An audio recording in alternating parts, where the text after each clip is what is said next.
Hi guys, it's Jake here again and welcome back to my channel.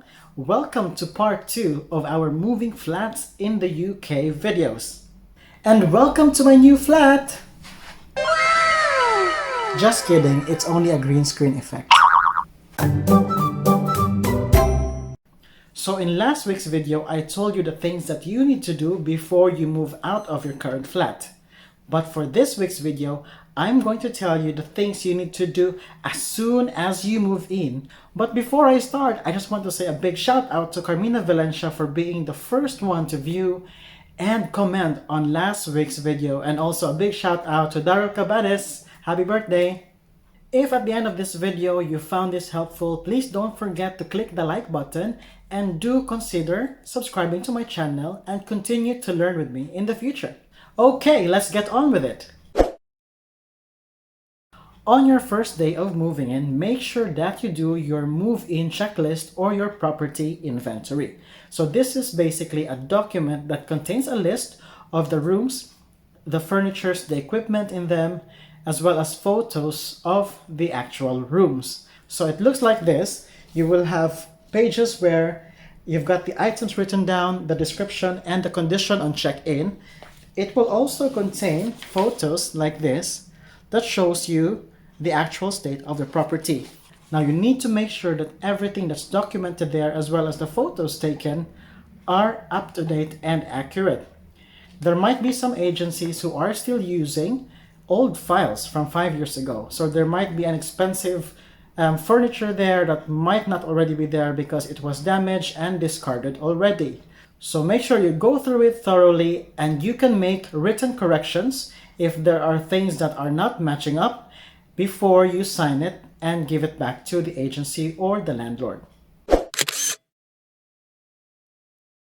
The next thing that you need to do is to take your own photos of the condition of the property, taking special note of any broken doors, broken hinges, blue tacks on the walls, as well as peeling paints off the walls, things like that, or anything that is considered as damage that was present when you check in for your own record. This will be useful especially if there are things which the agency or the landlord has not photographed and put in the inventory checklist.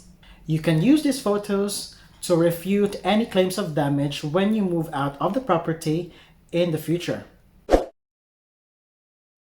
The third thing you need to do is to make sure that you know where your meters are, your water, gas, and electricity meters. Depending on the property, this is not for everyone, but you might be required to give your readings at the end of every month for your provider to accurately calculate your bill. If you don't want to go through this hassle, then you can ask for a smart meter to be installed in your new flat or your new house. The next important thing that you need to do is to make sure that you change your address in all of your bank accounts, HMRC profile, your employee online profile, your HR file, your GP service, and all your store cards. It's possible that you might get a tax refund at the end of the year from HMRC, but because you haven't changed your address, it went to your old address and you've got tenants there who don't really care and they just throw it in the bin or they don't tell the landlord, then you could miss out on some cash. Or for example, you have a very important letter from the GP because you've got an abnormal blood result and you need to go for an appointment, then you might miss that appointment just because you haven't changed your address on their system.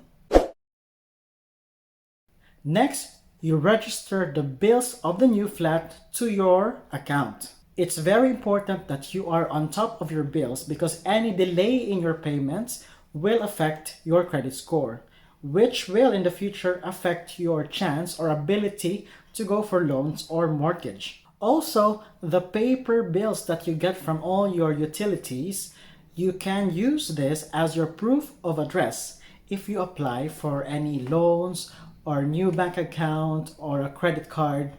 So this will be your proof of address.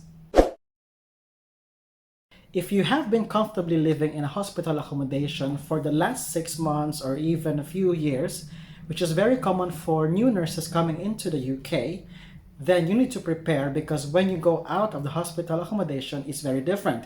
Unlike the accommodation where you have your security, you got your CCTV, some even got their own reception.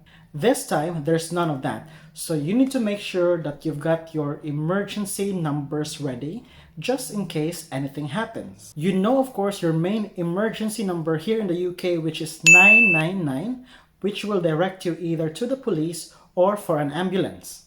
For non-emergency but urgent medical concerns, you call 111. But besides these two, you also need to know your landlord or your agent's mobile number, just in case there is any problem with the boiler, with electricity cutting off, or if there's any leak in the roof. So you need their numbers so you can have those reported and sorted.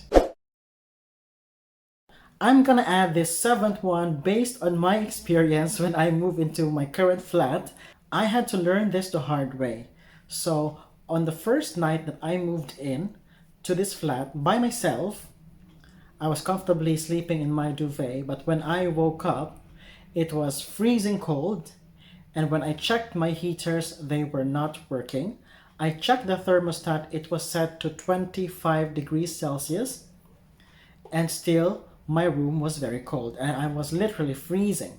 I checked all other rooms, they were all warm, so it was only my room where the heaters were not working. So lesson learned, if you move in during the cold season, make sure you've got your own portable heater, even just a very small one, just in case there is a problem with the heating.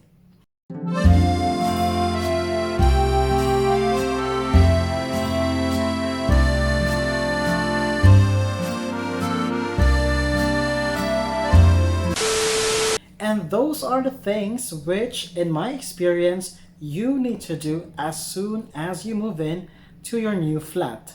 I really hope that this video is helpful to you. If you've got any questions or reactions, please write them down in the comment section down below. Thank you so much guys for watching. I wish you a smooth and easy move to your new flat. Do check out my other videos on my channel, and I hope to see you soon in my next video. See ya! Bye!